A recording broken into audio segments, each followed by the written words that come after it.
What's up, everybody? Doug Meeker here, OF Performance Speed and Development. Check it out. So one of the things that we wanted to get in here and talk to you guys about today is kind of our stage 2 is what we're calling this. You know, I hate this whole stage thing. Everybody, you know, mine's a stage 5. Well, what's a stage 5 really? Stage 5 to Harley is their heads. Well, you know, stage 5 to us is basically race heads and, you know, crank and, you know, all the bells and whistles that go with it. I'm talking everything, transmission, the whole 9 yards. So stages are always kind of hard to, I don't know, define, right? Each place has their own, what they would define it as. But this is kind of what I'm going to call a stage 2 in our realm to give you guys kind of an idea. But what I want to talk about is I've got a 2020 Street Glide behind me. And this gentleman actually called. He had broke his Tappet bolt, and as you guys know, we own Tappet, right? Takes care of the broken Tappet bolt. But he came in to pick up one of our kits, and thankfully I started talking with him, asked him what he was installing at home, what he was doing, and he had watched a couple of YouTube videos and had ordered the S&S kit with the 475 cam. Great kit. I like the Andrews 485 cam a lot better. Get a lot more power out of it, a lot more torque. But the problem that he had is he did not measure his crank run out. Now, before you guys, if you're doing these things at home, before you ever go about any of that, you need to order the tool to measure the crank run out. Crank run out on these things. So fueling S&S and Screaming Eagle all have different runout specs. Further investigation into this bike, his crank is at 7 thousandths play. All right, so 7 thousandths play is not going to work on the S&S kit. S&S allows for 5 thousandths in the actual crank, and fueling allows for 3 thousandths. Now let me explain to everybody kind of what that does. Let's say that you throw on, this is a Screaming Eagle pump here. Now this allows for 13 thousandths, all the way up to what the actual in-play spec on a Harley crank is allowed. Now in the world of motors, 13 thousandths is a hot dog down a hallway. It is wide, sloppy, big old thing, but good thing these are just big old air compressors that fire up. So 13 thousandths allowed on this. Now, let's say that he would have put that S&S pump in. It might have went for, you know, 2 months. It might have went for 6 months. It might have went for maybe a year. It might have went for 12 hours. And why I say that is you're going to get this in there, and at 7,000 spec, what'll typically end up happening is the spec on the gears here, in the pump, and the spec on the cam plate, you're going to give a lot of unnecessary wear. And on that unnecessary wear, you're going to have multiple things end up going wrong in this cam chest area.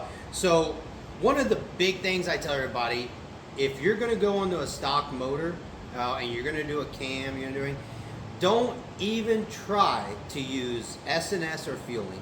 Even if your crank reads 2 thousandths, when you put that all back in there and you go to give this thing the juice, and you've got a nice cam in it and it makes more power, who's to say that that spec isn't going to change after that thing goes in there and womps out a few times, right?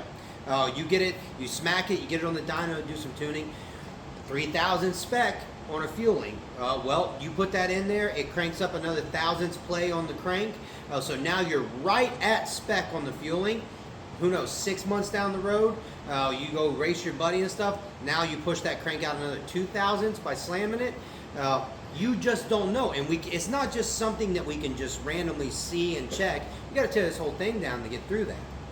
So, rule of thumb, cam installs, Screaming Eagle. We call it Beagle here. Eagles are fast, Beagles are slow. And I'm not a big fan of all the new Screaming Eagle stuff. The cam plate and oil pump, though, is a go-to for all cam jobs.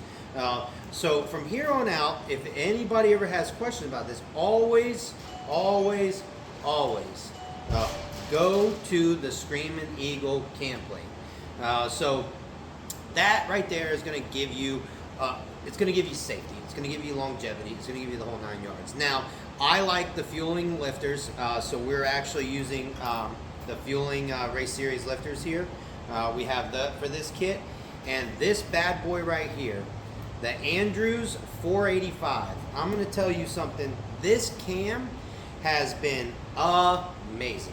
The last bike we just did it on was we did a manifold, we did 485 Andrews, a Screaming Eagle oil pump, and we even bumped the injectors to a 6.2, and then we ended up going with the 6.2 injector, adjustable push rods, Tappet right, and a Sawicki 2-in-1 with a Recluse clutch and Evolution compensator.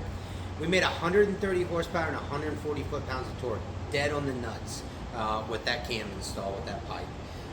This Andrews is my go-to cam across the board, no matter what. I use the 554 in all of our 128 builds, all of our bigger stuff, and I mean, I love these cams. These guys have this down. I mean, not just to the science, they've got it to the freaking T. So if you're looking for that cam to go with, 485 plug-and-play cam, monster power, monster torque, and just remember, horsepower is how fast you hit the wall, torque is how far you take the wall with you. So that torque is what's going to get you guys on your big ultras, or even just 2 uprighting period. That's what's going to get you slammed out, merged into traffic on a highway, 4-way road, something like that. That's what's going to get you out in front of that semi and stuff and not have to lug you out. So horsepower is great, but torque's what's going to get you out of the way of that stuff.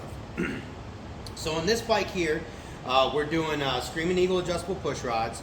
We're doing the Evolution compensator. I'm telling you guys right now, if you guys haven't looked up Evolution, they got a nice whole kit here that comes with the new bolts, new plates, diaphragms and springs. These are, I mean, this kit is money all day long. And then obviously I go to the Recluse high torque clutch. I've been riding for Recluse for roughly 5 years now, and I beat the absolute shit out of these things. No problems out of them. Now, let's talk about this pretty thing here. Manifolds. Here is the problem. Harley Davidson, for some ungodly reason, went cheap with a cheap plastic manifold. Now, in here at where this seats up to your heads, you're getting melting at the head here. These are just 2 big ass, basically, ovens that this is sitting between. Get melt, so that creates an intake leak. So if you guys ever have your bikes, any of your bikes, you're noticing that the is revving pretty high, or it holds high, or it backfires, you probably got a melted manifold that is just allowing it to suck cold air and not keeping up with anything. So 485 cam, S&S manifold, Evolution compensator, Recluse clutch, and Tappet right plates. Getting ready to go into this bad boy. Remember, if you're doing a cam, don't use anything else but the Screaming Eagle. It's going to keep you safe, and it's going to give you longer run time on that engine, a long life on that engine. So we're looking for longevity. We don't want to blow anything up. Screaming Beagle is the way to go there. So I will show you guys in this video a couple of the things on the install. This bike actually has a broken bolt on it for the Tappet cuff, so you'll see part of that, and continue to watch.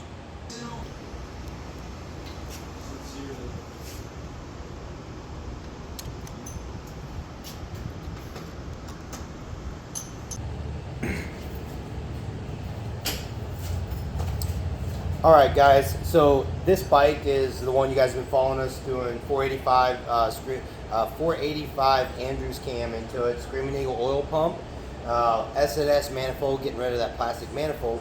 But this bike came to us originally because it ran into the broken Tappet bolt problem. As some of you guys either experienced it or have seen it, or a lot of you technicians have seen it, we actually made this product. If you haven't seen this yet, this is our Tappet right. This is the plate that takes over the broken bolt. This hole here, you don't even have to extract that bolt. That bolt is in there, it's not going anywhere. All you got to do is sit this right over the top of it, and it just takes it right up. These center in, just like the rest of them, full install, 2,000s of clearance on each side. One of the best ways that I found to do it is when I put these in, I'll actually put them in, I'll get the covers on them and everything. I get obviously the lifters are in, and then I go to 40 inch-pounds, and I go with a magnet through the top to the lifter, pull it up to where the magnet comes off and let it fall. Do it on both sides. As long as they fall back down on their own, crank it up. I go from 40, I go to 80 inch-pounds, and then I take it to the 90 marker, and I stop there. All right, guys, kind of continue off where we were at. Let me move this. So 40 inch-pounds, as I said, when you get these things put on, you'll get them on there. You go to the 40 inch-pounds. You'll go in with a magnet on the top of your lifter, pull it up, let the magnet pull off, and as long as that lifter falls back through, it's fine. So go from, I start in the 40 inch-pound range, then I go up, I go 40, 80, and then the torque. With this here, these holes around the edges here, for your mounting holes, these are actually set up with 2/1000 of clearance. Now, you can do the feeler gauge method. The problem is you have to take your feeler gauges off. Let's pretend it's straight edge of the feeler gauge, and you got to go down through the top here and get into these, and that's how you're going to put your feeler gauge in. Kind of a pain in the butt, but using this to knock it around. Now, one of the big things that I use, you can use a rubber mallet or whatever, but these holes are got 2/1000 of clearance around them, so it's meant to get this thing set just right. So let's say you got a lifter here that's dragging on this side. Let's tell people, go in there and just tap it while it's on there. It will center up itself. So once you get it in there, you pull it, you feel no drag to it, and it falls back through. You're set up, you're golden. So great system. It's actually pretty easy to install. We actually have an O-ring base gasket onto there, and then flat Tappet gasket into the middle of it. Takes our covers. Now, what's nice, you'll notice on our covers, these are dropped down in the rear. This is for the adjustable push rod. It makes it way easier for that adjustable push rod to go in and set it up. You're gonna have no problems there. It's actually way simpler. And what else is really nice is you get hand-polished Diamond Engineering replacement hardware with everything. So O-ring gasket, Tappet flat gasket, custom cover for the adjustable push rod, the plate to take it over, the whole 9 yards. ofperformance.com. Tap it right on Instagram. The bike shop is 1F Speed. We've got a dyno here, the whole 9 yards. And we got some other really cool products getting ready to come out to the market. But obviously we keep working with these bad boys a lot. You guys are, this O-ring, you're really going to like the O-ring and the sealing on the bottom of this. And if you got any questions, hit us up, follow us in, and see what you can do. But listen, right here, that hole is the secret. That right there can be set right over broken bolts. You never got to take them out. Ain't got to worry about it. So, ofperformance.com. I'm out.